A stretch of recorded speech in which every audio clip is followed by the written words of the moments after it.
नमस्कार, आप देख रहे हो बी मिशन टीवी। लोकसभा आम चुनाव रिजल्ट के बाद जिस तरीके से दलितों पर हो रहे उत्पीड़न व अत्याचार की घटनाएं सामने आ रही हैं, वो कहीं ना कहीं सोचने पर मजबूर करेंगे कि आखिर वो नेता कहां गए जो गरीब दलित शोषित वंचित की बात कर रहे थे इलेक्शन के चुनाव प्रचार के दौरान। चुनाव प्रचार के दौरान डॉक्टर अंबेडकर की बात कर रहे थे, संविधान बचाने की बात कर रहे थे, संविधान बचाने के नाम पर भरपूर तरीके से गरीब दलित शोषित वंचितों का वोट लिया। आज चुनावी रिजल्ट के बाद इस तरीके से दलितों पर अत्याचार हो रहा है, उन घटनाओं पर उनके मुंह में से एक शब्द तक नहीं निकल रहा। सबसे बड़ा सवाल ये खड़ा हो रहा है, जिन लोगों ने संविधान बचाने के नाम पर जिन नेताओं को वोट दिया, उनसे आप सवाल कीजिए कि आखिर आप क्यों चुप बैठे हो, आखिर अब क्यों आपके मुंह में दही जम गई है।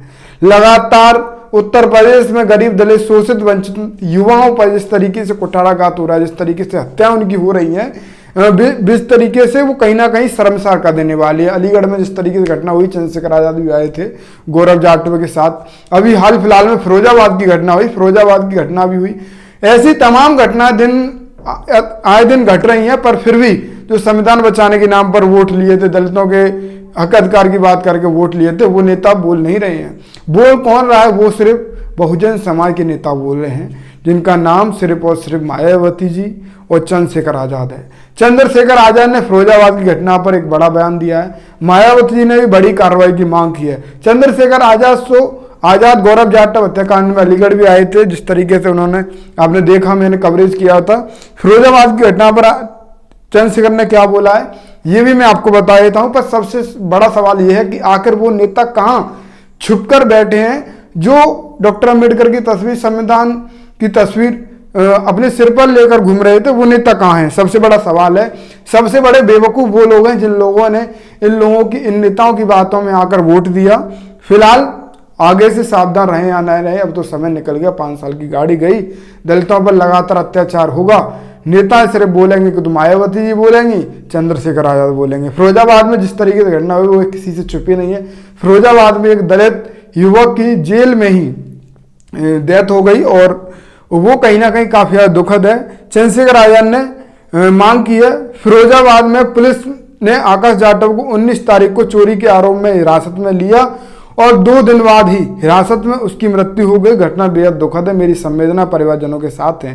प्रकृति उन्हें असीम दुख सहने की शक्ति प्रदान करे। मैं फिरोजाबाद पुलिस से मामले की जांच की मांग करता हूं।